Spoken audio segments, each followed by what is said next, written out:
थोड़ा माफी चाहता हूँ। आप देखे होंगे आज जो सब आपके सामने बैठे हुए हैं टीवी डिबेट में, मैं समझता हूँ जो लोग हमारे बीच में बैठे रहते हैं उनको एहसास नहीं होता है कि हमारा आदमी कितना ऊंचा है। वो हमारे प्रदेश के युवा अध्यक्ष जहाँ आदिल हुसैन साहब जो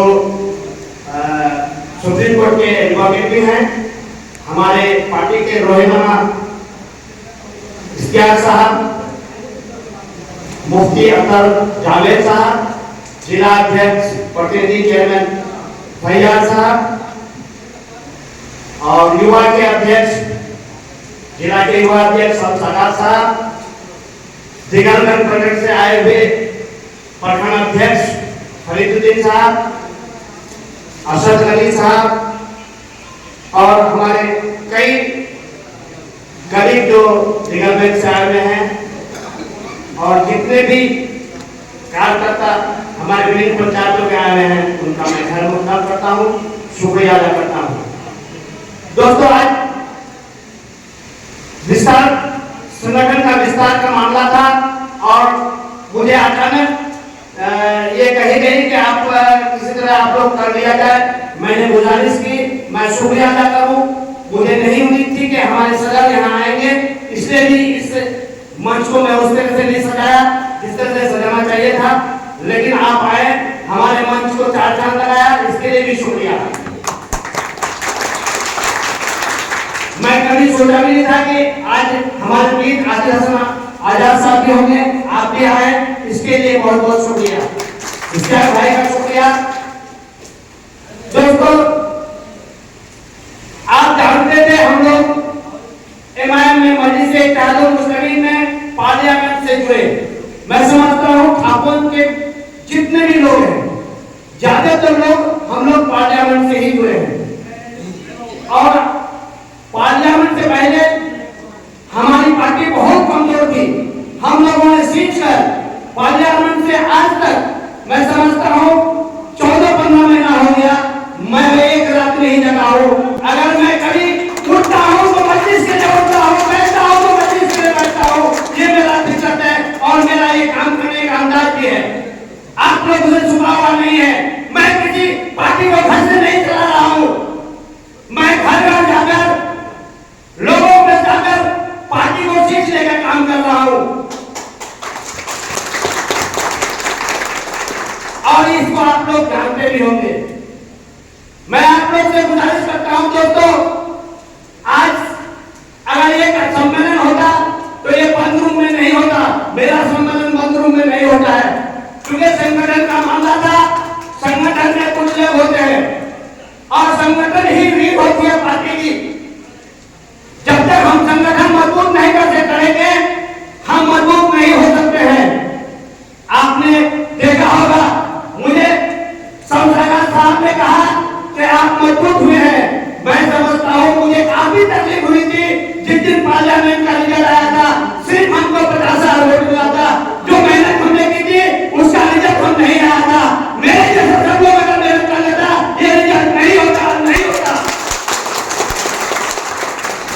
पार्लियामेंट में जिन लोगों ने मुझे बेइज्जत करने का काम किया, मुझे एक कोई वक्ता तक नहीं दिया। वक्ता आएंगे रात में रोटी भात खिला के वापस कर देंगे, ऐसा ही मेरे साथ किया गया। लेकिन मैंने किसी को शिकायत नहीं किया।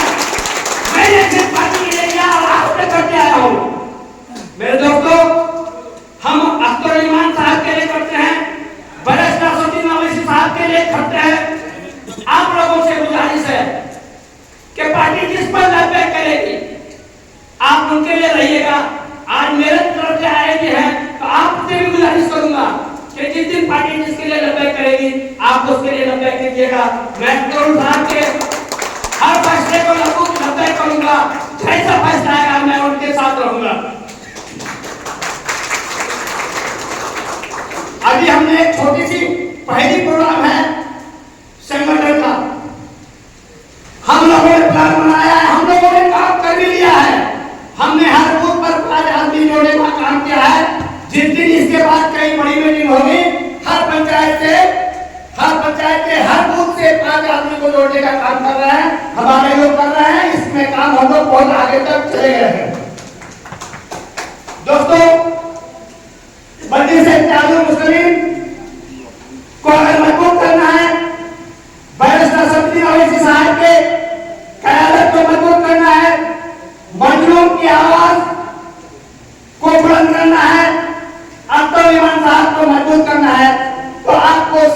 आपको मेरे जैसा मजलिस के लिए काम करना होगा, किसी पार्टिकुलर के लिए नहीं करना पड़ेगा।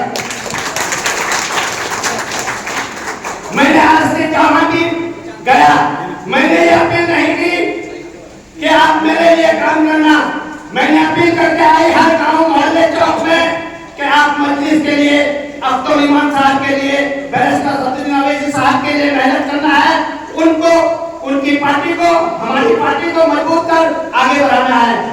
सबों ने अपनी क़यादत खड़ा कर दी है, इस तरह से बढ़ जाएंगे तो हमारी क़यादत खराब नहीं हो सकती है। मैं आज मेहनत कर रहा हूं, मैं देख रहा हूं खुदारा आप लोगों ने मजलिस के लिए साथ दिया तो हमारा अख्तर इमाम आने वाले दिनों में उप मुख्यमंत्री बनेगा। मैं इसके लिए काम कर रहा हूं कि पार्टी में हमारी भागीदारी होगी, हम सीमांचल के लिए लड़ेंगे और सीमांचल की हर बात को मनवाएंगे सरकार से। ये आपके साथ करना जरूरी है, नहीं तो ये हो नहीं सकता है। किसी ने भी आज तक गांव-गांव जाकर बैठक नहीं की, सिर्फ मैंने हर जगह जाकर लोगों से अपील की कि आने वाले दिनों में अख्तर इमाम साहब को उप मुख्यमंत्री बनाना है तो आप लोग को एकजुट होकर, एक साथ होकर पार्टी के लिए काम करना होगा। कृपया आज सब लोग हाथ उठा के बोलिए, क्या आप लोग